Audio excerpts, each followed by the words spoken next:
Hey everyone, and welcome to this explainer. Today, we're taking some incredibly complex technical architectures and, well, we're going to break them down into crystal clear visuals for you. We're actually diving into the fascinating 8-year journey of a former Atlassian engineer.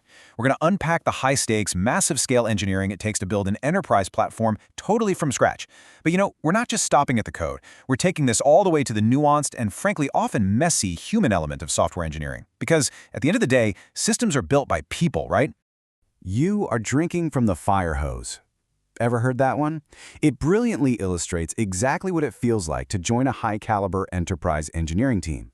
When you step into an environment operating at that kind of massive scale, the sheer volume of information, the systems, the context you have to absorb in just those first few weeks, it's literally staggering.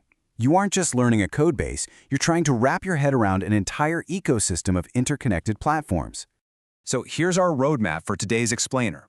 Number 1, the dynamic provisioning flow. Number 2, the Envoy control plane. Number 3, legacy infrastructure and churn. And finally, number 4, training versus mentoring.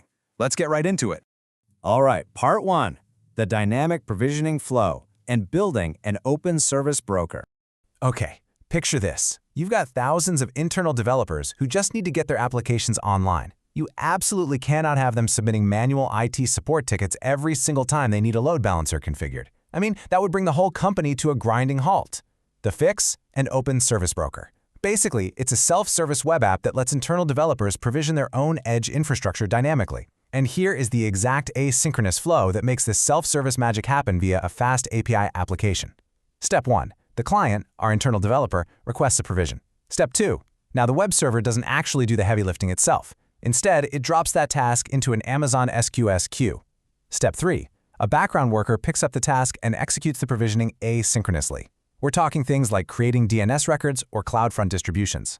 And finally, step 4. The state of that completed task gets written directly to a DynamoDB database. The client pulls the server, sees the update, and boom, their load balancing is fully provisioned. Moving right along to part 2, the Envoy control plane. Enter an app called Sovereign. So to actually scale this thing, the company had to ditch their incredibly costly traditional enterprise load balancers for something cloud-native and open source. They went with Envoy Proxy. Good choice, right? But managing thousands of Envoy proxies by hand? Yeah, no way. That's impossible. You need a centralized brain, and that is your Envoy control plane. It's essentially a management server that dynamically configures a massive fleet of proxies at runtime without ever needing those proxies to reboot. When a developer pushes a new service through that broker we just talked about, the control plane instantly pushes the new routing rules out to the network. Zero downtime, zero manual reloads. It's completely seamless.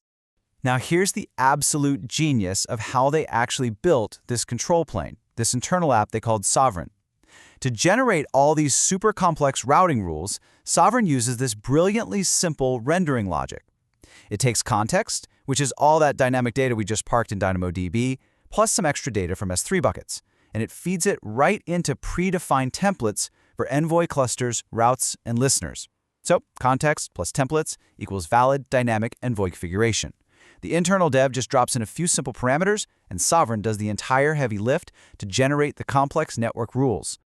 But you might be wondering, how do these proxy servers actually get built in the cloud in the first place? Well, they used an infrastructure as code approach with AWS CloudFormation, leaning heavily on custom Amazon machine images, or AMIs. To build these out, they used Packer and SaltStack to layer on literally everything the proxy needed. They installed Envoy, baked in logging and observability agents, applied security network tuning, and, okay, this part is super cool. They added custom sidecar containers. Because they were intercepting traffic really early at the edge, they built custom authorization sidecars written in Rust. This handled authentication before a request ever even reached a backend service. Pretty awesome. 2000. That wasn't just some small-scale weekend experiment. This exact, automated, templated architecture supported roughly 2,000 proxies running simultaneously across 13 different global regions. The sheer scale of this automation is just breathtaking. But here is where the story kind of shifts gears. Because as literally any seasoned engineer will tell you, building something from scratch, even at that massive scale, is actually the easy part. Changing it over time, making sure you can still alter it without accidentally breaking the whole system, that is incredibly difficult. Which brings us to part 3, legacy infrastructure and churn. Basically the long-term reality of software engineering. Look, when you stay at a company for 8 years, you don't just build systems. You watch them age. You watch the code base literally outlive the original team that built it. And the technical challenges of evolving legacy infrastructure, they compound, big time. In year one, you've got this beautiful, pristine, clean implementation. Everyone gets it. But fast forward to year 3, natural team transitions happen. Original builders leave, new folks come on board. By year 5, these new engineers start introducing entirely different opinions and frameworks on how things should run. And by year 8, you've hit peak code-based churn. The logic is dangerously tangled. Changing one tiny thing over here unexpectedly breaks something in a totally different module over there. And that brings us to the actual concept of code-based churn. Listen, this isn't just an annoyance for developers. As our source points out, churn is a predictive technical smell. When you notice the exact same area of a codebase constantly being rewritten or patched up, that's a massive red flag. It's telling you that specific part of the system is becoming dangerously complex and brittle. If you don't step in and detangle it, it's eventually going to collapse right under its own weight. And finally, part 4, training versus mentoring, the all-important human element. So as systems age and teams rotate, the role of a senior engineer naturally shifts. You go from just writing code to dealing with the humans who write the code. And the engineer noted a really profound personal realization about this. There is a massive, fundamental difference between training and mentoring. Professional technical training, that's about boiling down hard topics, delivering clear mental models to your colleagues, maybe jumping on a quick call to unblock them. He actually found this part pretty easy. But long-term mentorship, that's a whole different beast.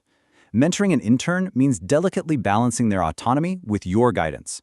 It means intentionally withholding direct answers so they're forced to learn, all while actively managing their frustration so they don't just throw their hands up and quit. It is a deeply psychological challenge. And yet navigating that messy human element yields some seriously incredible results. Check this out. Under this kind of mentorship, an intern achieved the highest possible performance rating and secured a guaranteed return offer. They learned to successfully pull in cross-functional experts to get the job done. But you know what the absolute hardest part was for the mentor? The discipline required to step back, to literally not touch the keyboard, to actively resist the urge to just fix the technical problem for them so that the intern could actually grow. So I want to leave you with a really fascinating final thought for today's explainer. As an industry, we have completely mastered the art of automating complex systems, right? We can use a control plane to dynamically configure thousands of proxy servers in an instant without dropping a single packet. But how are you configuring your team? Are you applying that exact same rigorous architecture, maintenance, and thoughtful design to your human relationships and mentorship as you do to your code? Really think about that. Thank you so much for joining me to explore this architecture today, and I will see you in the next explainer.